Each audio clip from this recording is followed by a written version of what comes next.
Hi, and welcome again to my channel English with Miss Hazel. So now we are going to learn something really important. Please focus and stay tuned. Okay, so now we are going to talk about the prohibited things that we must not do in a grammar. What do we mean by the prohibited things?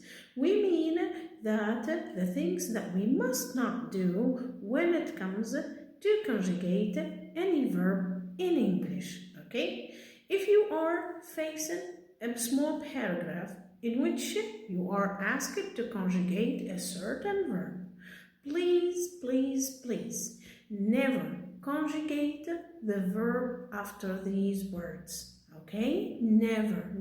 Whatever takes you to do this, you must stop yourself and rethink once, twice, or even thrice, okay? Never, okay? Let's start with the modal verbs. Modal verbs are must, had to, can, could, may, might, shall, and should.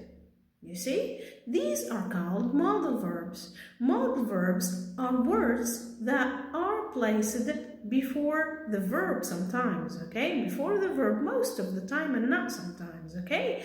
These modal verbs do not allow the verb to be conjugated. They are called modal verbs. That's why they must be preceded by an infinitive verb.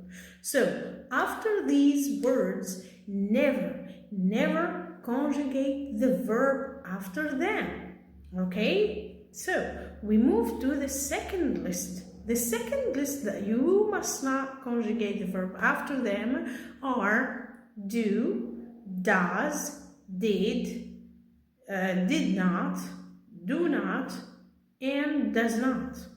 Okay? These words or this auxiliary that we use sometimes to ask questions or to negate some sentences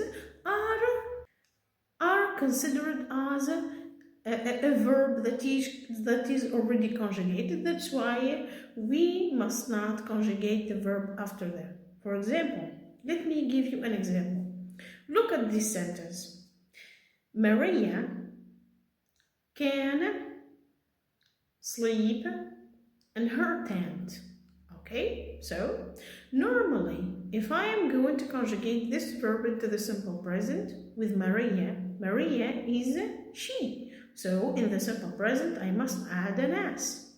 Or in the simple past with sleep I must just conjugate it as it is and conjugate the verb sleep which becomes slept. Okay, however, as you can see, we have the word can. What we have? The word can. So the verb must remain as it is. So the verb what? Must remain as it is. This is a word from the modal verbs. Let's move now to the second list. Okay? Yes.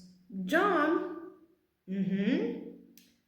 did not read his story. Okay, you see, John did is verb do in the past. Not read. You see, I said not read and not read. So the verb read must be read in the past. But I said read. Why read? Because after the did, we must not conjugate the verb. Okay? To sum up, whenever you are faced with these words in English, never conjugate the verb after them. Thank you for watching. I hope you like this video. And if you have any question to ask, please never hesitate to write it in the comment section.